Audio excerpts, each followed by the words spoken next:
Olá pessoal, bem-vindos à lição 9 do curso Multiplicação. Na aula de hoje falaremos sobre investir. Sim, é o que os servos fizeram para multiplicar. Eles investiram as bolsas com pratas e multiplicaram. Então, irei começar com uma história. Tenho um amigo chamado Mike, ele é um cara incrível e ele é cristão e eu, inclusive, liguei para ele para confirmar e ele é cristão desde os 11 anos de idade. Aos 35 anos, ele estava farto de se ver apenas como um cristão não produtivo. Então, aos 35 anos, ele assumiu um compromisso. Isso tem que mudar. Eu quero frutificar na construção do reino de Deus. Então, ele assumiu o compromisso pessoal de memorizar mais de 2.000 versículos ao longo dos próximos 6 meses. Ele queria começar abastecendo o seu tanque da palavra de Deus. Isso foi tão sábio que ele nem percebeu. 6 meses depois, ele foi a uma conferência em Phoenix, no Arizona. Ele era tão pobre que teve que dividir um apartamento de 2 quartos com 11 alunos de seminário durante a conferência. Ele nem podia pagar um quarto de hotel. Então, ele estava ali na conferência e o pastor estava levantando uma oferta para o projeto especial. E Mike disse: John, eu ouvi o Espírito Santo dizer, eu quero que você dê $200. Mike respondeu ao Espírito Santo: mas é tudo que eu tenho.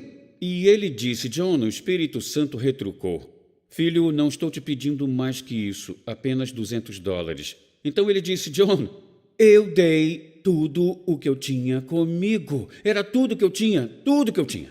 Ele disse: lembro que tive que confiar em Deus sobre como eu iria voltar da conferência para casa. Bom, ao longo dos meses seguintes, Deus começou a dar a ele algumas ideias inspiradas. Lembre-se, essa é a primeira chave para a multiplicação. Ele começou a implementar essas ideias e dentro de alguns meses, o Senhor começou a dizer a ele: Mike, eu quero que você dê mais $200 além do seu dízimo todo mês.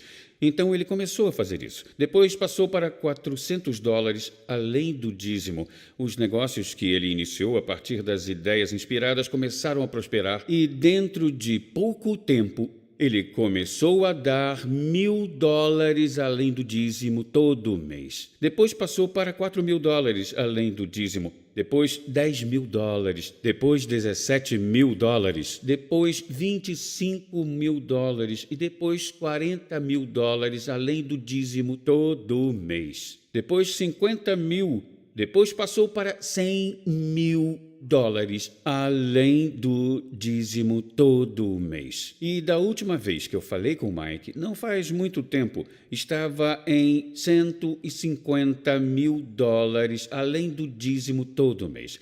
Para ser sincero, eu perguntei ao Mike: Mike, quanto da sua renda você doa? Ele disse: John, o meu contador tem me dito que eu tenho doado cerca de 80% a 90% da minha renda. Então eu quero deixar isso bem claro. Mike vive com 10% a 15% do que ganha e doa o restante para o reino. E ele vive muito bem com esses 10% ou 15%.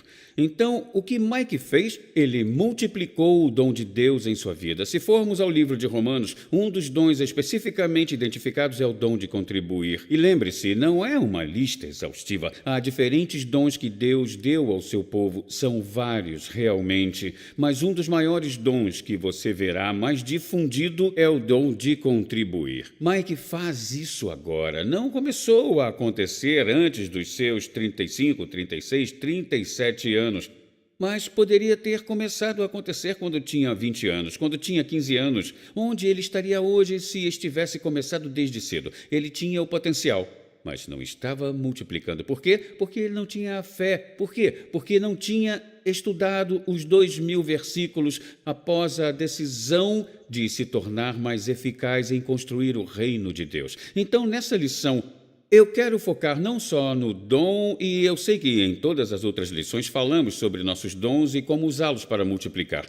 Eu quero falar sobre o princípio geral de doar ou investir, pois você nunca terá multiplicação sem esse princípio geral sobre investir.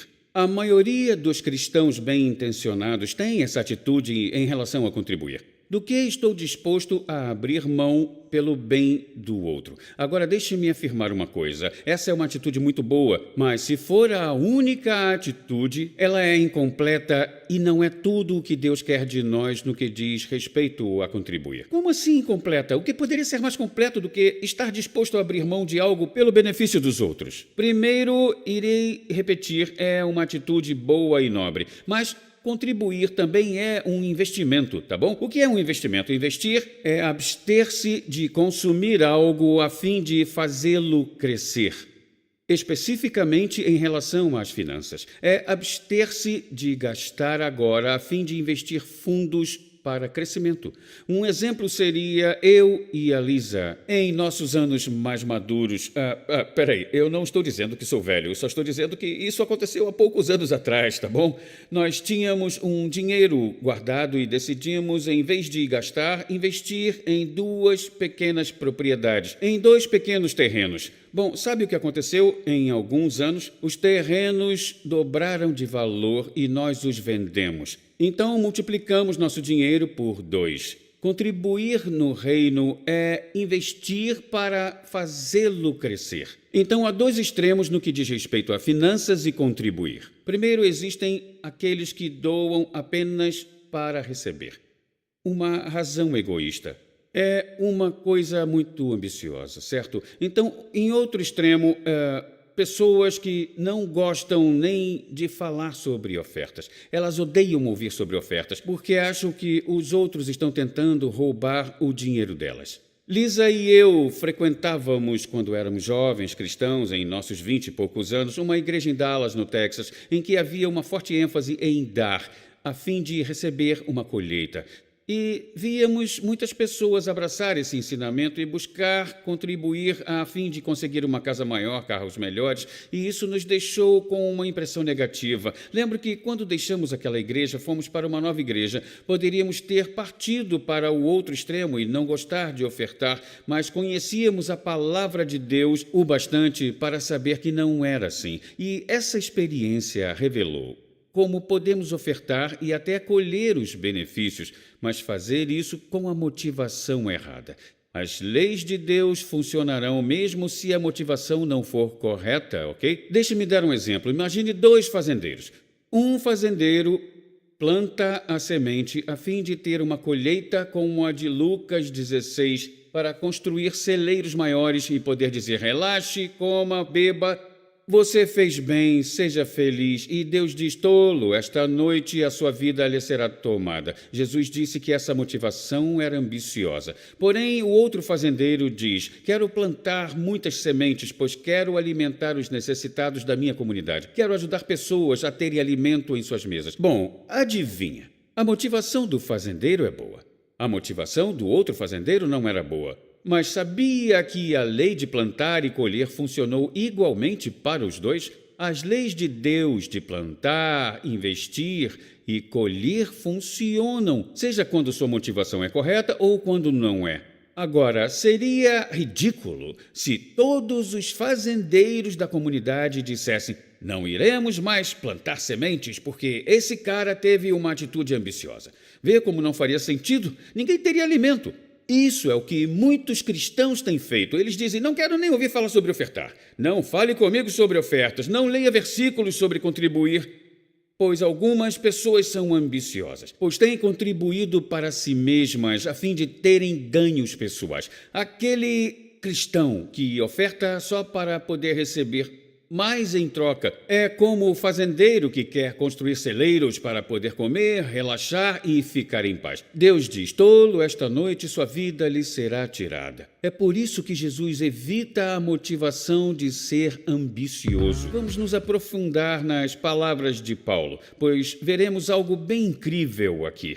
Paulo diz em 2 Coríntios, versos 5, achei que era preciso pedir aos irmãos que fossem antes de mim para preparar a oferta que vocês prometeram. Paulo está claramente falando sobre uma oferta financeira aqui, tá? Mas quero que seja uma oferta voluntária, não de má vontade. Tá bom? Verso 6. Lembre, é o versículo seguinte. Aquele que planta poucas sementes terá uma pequena colheita, mas aquele que planta generosamente terá uma colheita generosa. Então, Paulo não só está falando sobre ter a motivação correta de ajudar os outros, mas há uma segunda motivação aqui, que se você planta uma oferta e é uma oferta generosa, você terá uma colheita generosa. Paulo está literalmente falando com a sua igreja sobre investimento. Irei ler essas perguntas para considerarmos. Número 1. Se nossa única motivação em ofertar é ajudar pessoas, então por que Paulo está falando sobre uma colheita que receberemos? É errado ter um desejo secundário de multiplicação, especialmente quando ajudará a abastecer e aumentar o desejo principal de edificar vidas para o reino de Deus? Número 3. Será que Paulo está treinando os novos crentes da igreja de Corinto em como multiplicar a eficácia como Jesus fez na parábola dos talentos? Número 4, e essa é muito importante. Paulo está apelando para que eles sejam movidos por compaixão, mas ao mesmo tempo também investirem no propósito de serem uma bênção maior? 2 Coríntios 9, 7 e 8. Decida no seu coração com quanto contribuir. E não dê relutantemente nem em resposta à pressão, pois Deus ama quem dá com alegria, e Deus irá prover generosamente tudo o que você precisa. E você terá sempre, primeiro, tudo o que você precisa. Segundo, muito mais para compartilhar com os outros. Então, Paulo está dizendo, você quer aquela colheita, então você terá bastante para compartilhar com os outros. Nossa capacidade de ser generosos é multiplicada porque investimos ou plantamos nossa semente. Então, a motivação é reforçada ainda mais no versículo seguinte. Ele disse, pois Deus é quem provê semente para o que planta, o pão para comer, e da mesma forma irá prover e ampliar os seus recursos e as suas finanças ou outros recursos. Sim, você será enriquecido de todas as formas para que possa ser sempre generoso. Sabia que eu teria ficado muito frustrado se não pudesse doar livros para pastores no exterior, mas à medida que continuamos doando mais e mais como ministério, Deus continuou trazendo mais e mais capacidade de abençoar outros. Lembro que isso começou quando eu e Lisa éramos apenas um jovem casal. Estávamos naquela igreja que mencionei antes. O pastor estava levantando uma oferta especial. Lisa e eu tínhamos $1.800 e era só o que tínhamos, era tudo o que possuíamos. Tudo que tínhamos somava $1.800. Estávamos tentando comprar uma casa e precisávamos de $5.000 para dar de entrada, pois queríamos ter filhos. E não podíamos ter crianças no condomínio em que morávamos, que era exclusivo para adultos. Não era permitido. Então, estávamos economizando muito, e pensei que se comêssemos batatas e atum pelos próximos 2 anos, talvez teríamos o bastante para comprar uma casa. E o pastor estava levantando uma oferta especial. E Lisa e eu olhamos um para o outro de manhã e realmente críamos que deveríamos ofertar $1.000. Lembro que tínhamos $1.800 conosco e ofertamos $1.000 com muita alegria. E sabe o que aconteceu? Deus trouxe nos próximos 3 meses $5.000 de lugares inesperados e podemos nos mudar para nossa casa. E, olhando para o ano passado, Lisa e eu pudemos doar para missões 50 vezes aqueles $1.000. O que aconteceu? Deus nos deu mais e mais e mais capacidade para ser generosos. Por quê? Porque havíamos plantado sementes, havíamos tido uma colheita e agora podíamos ajudar mais. Quando doamos livros para as nações, deixe-me dizer uma coisa, não tem a ver com os empresários, só com os pastores, mas Lisa e eu gostamos de estar pessoalmente envolvidos. Não queremos perder a oportunidade de ajudar pastores e líderes dessas nações. Então, o que aconteceu? Deus ampliou nossa capacidade de ser generosos. Paulo declara no livro de Filipenses, não que eu busque ou anseie pelas suas ofertas. Essa é a igreja de Filipos, dando uma oferta a ele. Ele disse, mas busco e anseio pelo fruto que irá aumentar o seu crédito. Ouça, a colheita de bênção que está acumulando na sua conta. Assim como temos uma conta bancária aqui na terra, temos uma conta bancária celestial. E Deus diz que quando plantamos, Jesus declarou, quando plantamos nessa conta, teremos uma colheita. E essa colheita não pode ser atacada nem roubada. Não estraga, não se corrompe. Então, um princípio de multiplicação, como Jesus mostra na parábola dos talentos, é o princípio de investir. Eu falei especificamente sobre finanças, mas isso se aplica a todas as áreas da vida. Digamos que o seu dom é a hospitalidade. Conheço uma mulher que Já cozinhou para mais de 2.000 convidados em sua casa. E sabe, ela é esposa de um dos pastores mais populares dos Estados Unidos. Mulher incrível, ela conhece seu dom. Seu dom é a hospitalidade e ela ama isso. Eu já fui um dos privilegiados de estar em sua casa e comer aquela bela refeição mexicana que ela ofereceu. Sabe, eu amo ver pessoas que conhecem seu chamado e investem em seu dom. Elas oferecem seu dom aos outros e eu observo Deus ampliar. Sabe, com ela não tem tanto a ver com finanças, apesar de o princípio financeiro sempre se aplicar a todo cristão. É na área de dons. Se o seu dom é na área da pintura, pinte. Abençoe as pessoas com belas imagens que Deus lhe dá. Eu penso na Akiana. Akiana é uma menina de 4 anos e Deus lhe deu o dom da pintura e ela começou a pintar. Com 8 anos de idade, ela pintou o famoso Príncipe da Paz, que fica pendurada atrás da minha mesa. É o meu quadro favorito.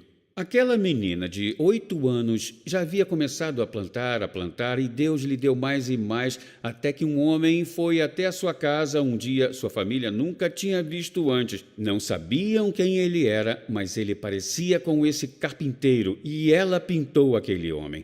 Até hoje, eu creio que aquele homem era Jesus manifesto na casa da Akiana, sem ela saber. A família disse que nunca o viu novamente, nunca ouviram falar dele, mas Deus disse: eu lhe darei a habilidade de abençoar pessoas ao redor do mundo.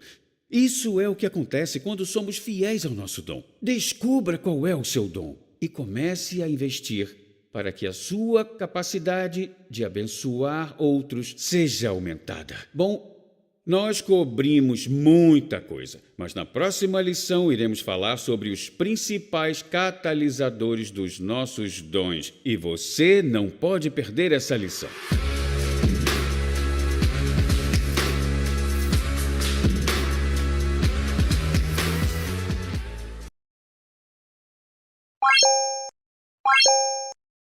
Bye.